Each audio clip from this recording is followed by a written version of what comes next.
요아킴 수사의 외모는 평온하고 침착했으며 명랑하고 잔잔하게 변화되었지만 그의 내면은 여전히 불타오르고 있었다. 그는 이제 흥분하지 않았다.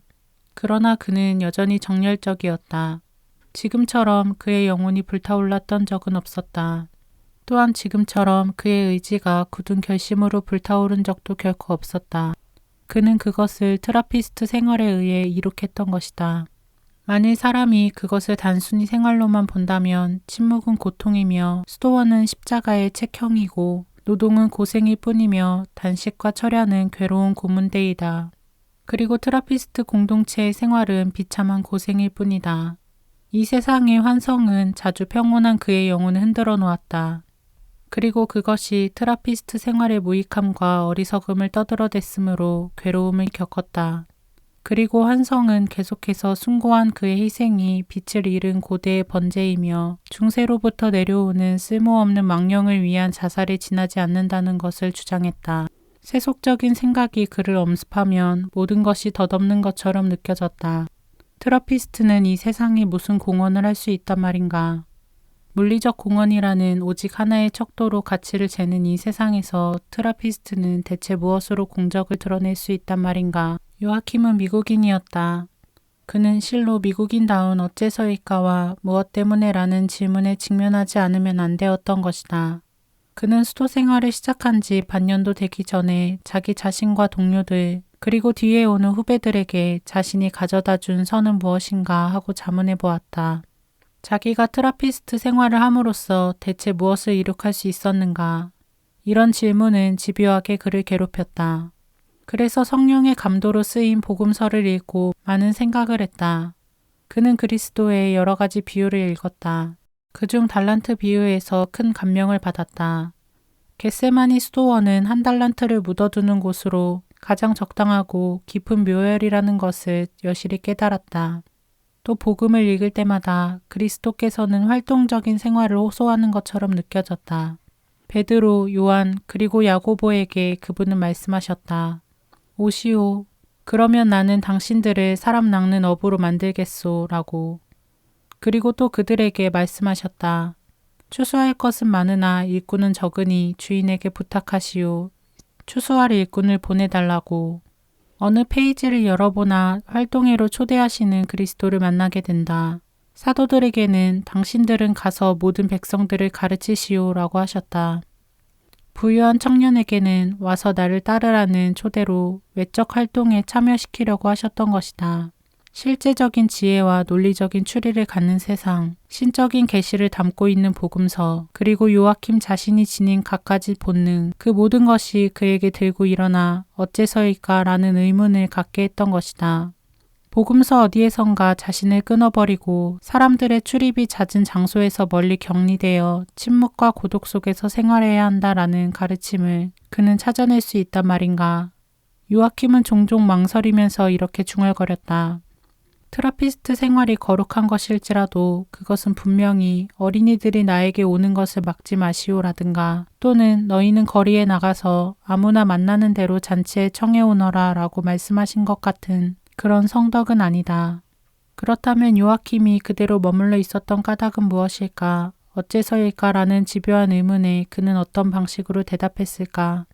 그 대답은 이랬다. 그리고 그것으로 충분했던 것이다. 그는 뛰어난 철학자도 아니었으며 또한 신학자도 아니었다. 다만 하나의 평범한 미국인, 활달하고 실제적이며 논리적인 미국인이었다. 그리고 그는 가톨릭 신자로서 마음의 사랑을 간직하고 있었을 뿐이다. 그러므로 가장 완전하면서 동시에 마지막 그의 대답은 어떤 이름에 의해 이루어졌다. 그는 예수 그리스도라는 이름으로 대답하여 승리를 얻게 된 것이다.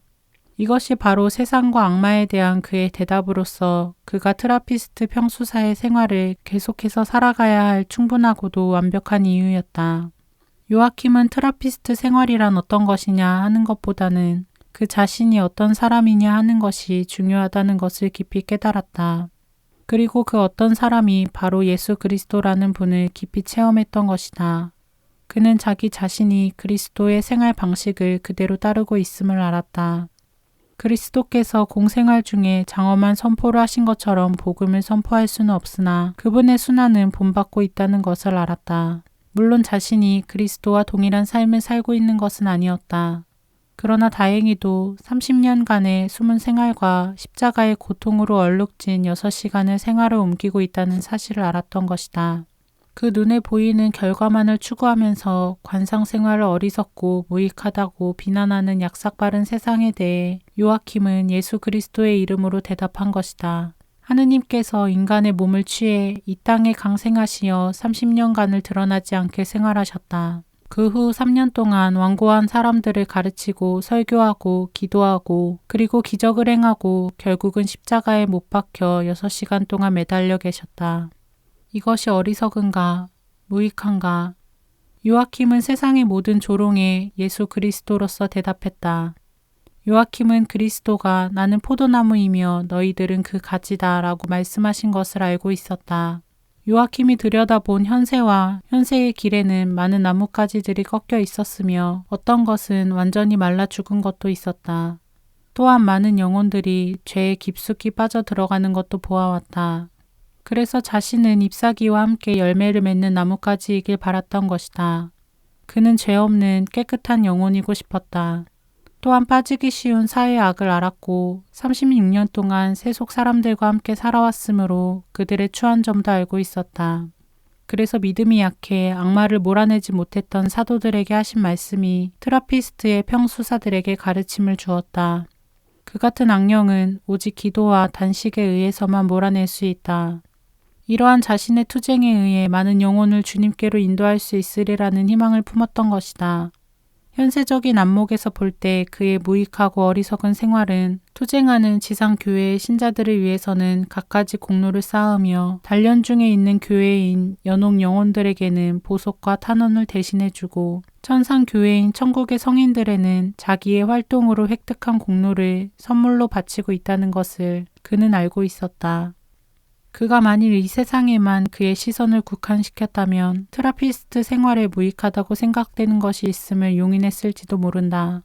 그러나 그는 또 하나의 세상, 즉 이미 세상을 떠나 이제는 스스로 공로를 쌓을 수 없는 상태에서 말할 수 없이 고통을 당하고 있는 지체들을 생각할 때 트라피스트의 생활은 더할 수 없이 유용하다는 것을 모든 사람이 인정하리라 생각했던 것이다. 침묵과 고독과 독신은 연옥 영혼에게 크게 도움이 될 것이다. 그는 이것이야말로 보다 위대한 선업이라고 생각했다. 이렇게 하여 마침내 우리의 수사는 저 집요한 어째서일까의 의문을 유혹이었다고 인정하게 되었다. 계속해서 유혹이 끈질기게 달라붙자 그는 오히려 기뻐하기까지 했다. 왜냐하면 자신이 그리스도와 매우 흡사하다는 것을 알게 되었기 때문이다. 예수께서 사탄의 유혹을 받으셨다면 요아킴이 유혹에서 제외되어야 할 이유가 어디 있겠는가. 요아킴도 그리스도가 했듯이 되받아 역습할 수 있다. 만일 활동적인 마르타가 있어야 한다면 관상적인 마리아가 있어야 한다. 숨은 발전기가 없다면 전기는 들어오지 않는다. 끊임없이 말씀을 묵상하는 사람이 없다면 능숙한 설교자도 없을 것이다. 하느님의 말씀을 전하는 전도자가 필요하다면 인류를 위해 하느님께 탄원하는 사람도 필요하다. 부활이 있어야 한다면 십자가의 죽음이 있어야 한다. 그리스도가 개선하기 위해서는 트라피스트들이 있어야 한다. 그는 자기가 최선을 다하여 트라피스트 생활을 함으로써 세상의 여러 많은 죄를 보속하기 위해 스스로 죽음을 택한 희생자 예수처럼 되고자 마음먹었다. 그것은 하느님께 안갚음하는 하나의 길이었다. 예수는 우리를 죄에서 구원하기 위해 돌아가셨다. 요아킴도 죄를 보속하기 위해 이 세상이 죽음이라고 부르는 길을 택했다. 예수는 하느님의 뜻을 채우셨다.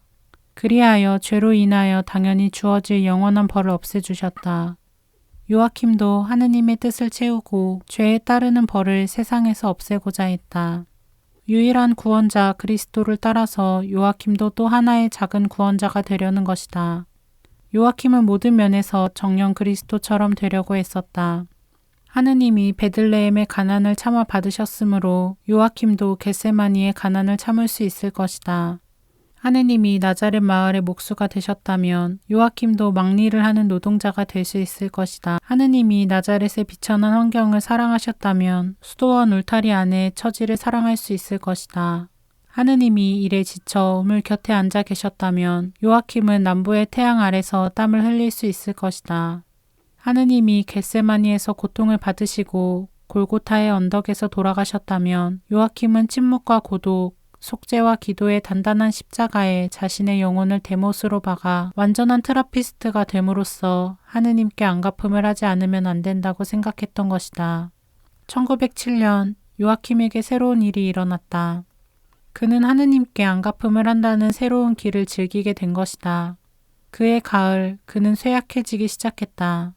그가 트라피스트의 생활을 시작한 지 22년이란 세월이 흘렀고 그동안 그의 몸은 매우 건강했다.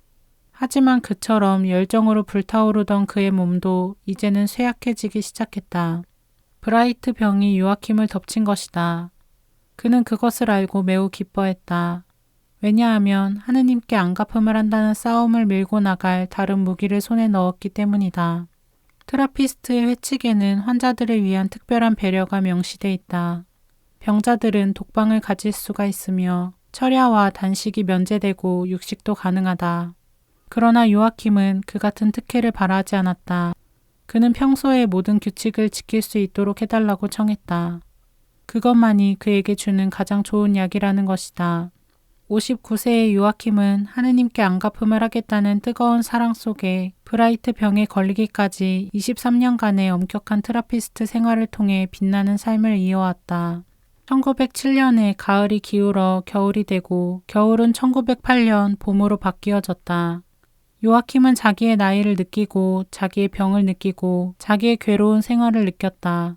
그리고 무엇보다도 그는 자기의 마음을 느꼈던 것이다. 그것은 그의 심장이 끊임없이 보다 높은 차원을 향해 맥박치면서 17시간 내지는 18시간의 하루를 더욱 열심히 모든 것을 하느님을 위해 살도록 그를 몰아세우고 있었던 것이다. 그는 여전히 다른 사람들과 함께 일어나고 읽고 기도하고 그리고 노동을 했다. 푸념을 하기는커녕 오히려 쾌활한 미소의 그늘에다 병고와 피로와 눈물을 감추고 있었다. 사순절의 성스러운 시기를 맞았다.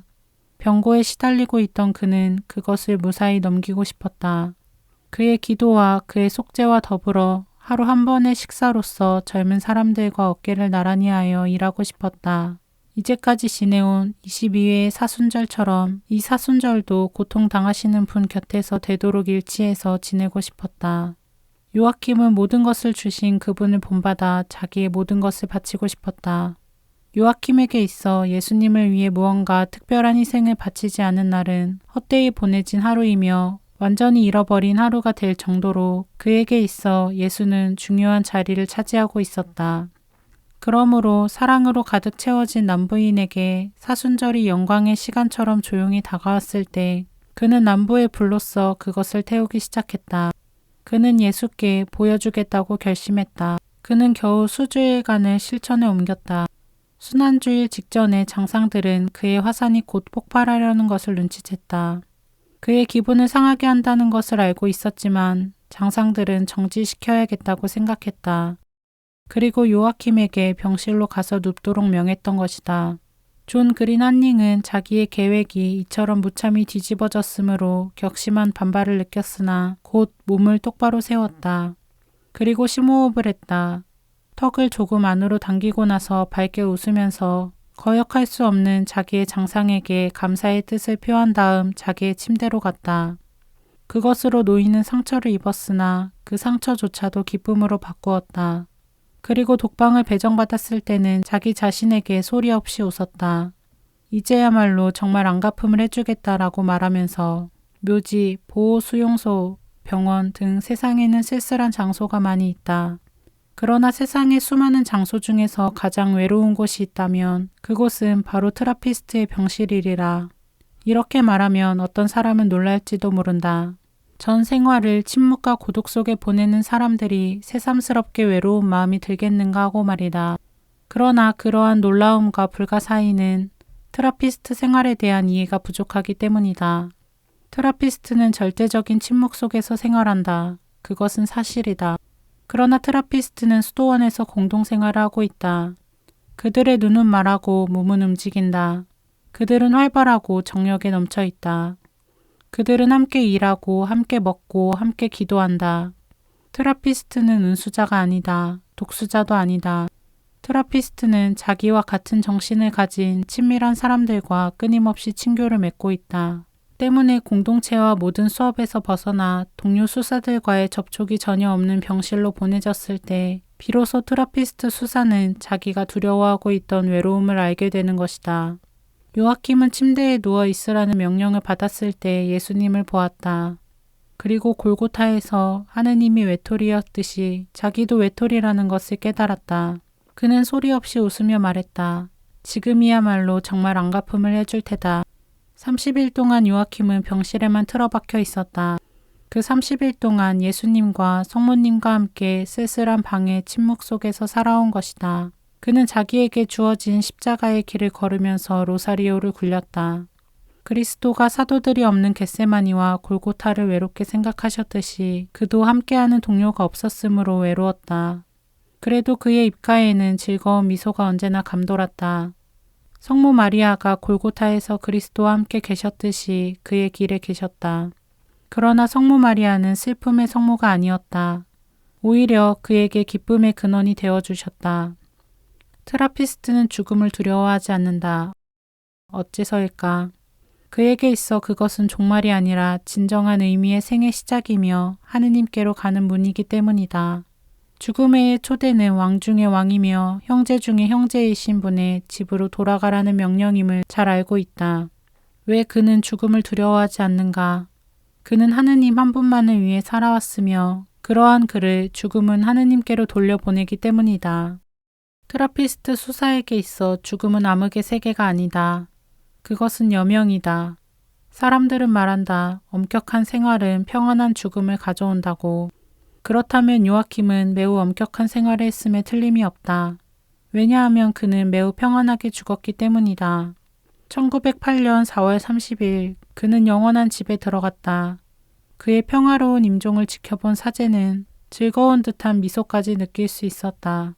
그리고 요아킴은 다시 눈을 뜨지 않았다. 그에게는 천국을 향한 눈이 열리면서 지상에서는 영원히 잠에 빠져든 것이다. 요아킴 수사는 4월 30일 목요일에 세상을 떠났고 5월 1일 금요일에 묻혔다. 알다시피 트라피스트들은 자기들의 죽음을 슬퍼하지 않는다. 그들에게 있어 죽음은 하느님으로 가는 길 외에 다른 것이 아니기 때문이다. 눈물이 흘렀다. 그것은 사실이다. 모든 트라피스트의 죽음에 있어, 모든 트라피스트의 매장에 있어 눈물은 흐른다. 그러나 그것은 성스러운 시세움이 가미된 쓸쓸한 눈물이다. 절대로 대화를 나누는 일은 없지만 가장 친한 사귐 속에서 함께 살아온 그들에 대해 말할 수 없이 강한 사랑을 느끼는 것이다. 그들의 가슴과 가슴은 다른 누구도 흉내낼 수 없는 방법으로 서로 결부되어 있다. 그들은 매일 낮, 매일 밤 함께 지내고 같은 일을 해왔다. 그들의 모든 생활은 그들이 수도원에 들어온 그 순간부터 하나의 짜여진 틀 속에 넣어진다. 그리고 그들의 마음은 인간의 마음이기 때문에 사랑에 빠진다. 그 사랑은 보통 이상의 사랑, 함께 생활해온 수사에 대한 동료애, 친구에 대한 오해, 형제에 대한 형제애이다. 그것은 모든 인간적 사랑 이상의 것이다. 왜냐하면 그것은 신적인 사랑으로 채색되어 있기 때문이다. 어쨌든 이들은 진심으로 공동체의 일부분이 되어 있는 것이다. 죽음은 그것을 끊어버리기 때문에 눈물이 흐르는 것이다. 그러나 그것은 진정한 슬픔이 아니다. 요아킴이 죽었을 때도 눈물은 흘렀다. 그것은 그가 세상을 떠나는 일이 모든 사람들을 쓸쓸하게 만들었기 때문이다. 사망을 마친 그의 몸은 트라피스트의 관과 위에 놓여 있다. 잠시 후 성당으로 옮겨지자 머릿말과 발치에 촛불이 놓여졌다. 이것은 성스러운 유해이기 때문이다. 그리고 희미한 촛불 아래 백의의 성가대 수사 두 사람이 자리를 잡았다. 그리고 계속 시편을 노래했다. 그가 죽는 순간부터 망자를 위한 장엄 미사가 시작되기까지 백의의 수사 둘이서 반시간씩 교대하면서 갈색 옷의 평수사 유의 곁에 앉아서 계속 다윗 왕의 통회의 시편 기도를 외는 것이었다. 금요일 아침 망자를 위한 성가가 울려 퍼지고 뒤이어 장엄 미사가 시작되었다. 미사 후에 공동체는 장엄한 행렬을 지어 요아킴의 유해를 마지막 휴식 장소인 묘역 안으로 인도했던 것이다. 5월의 훈풍 속에 계속 성가가 울려 퍼졌다. 수사들이 몸을 굽혀 머리를 숙였을 때 그들의 눈은 젖어 있었지만 그들의 목소리는 힘차고 또렷했다. 무덤 위에는 성스러운 유해를 지켜보는 침묵의 보초 십자가가 세워졌다. 그의 동료 수사들에 의해 무덤 위에는 삼중 예포가 울려 퍼졌다.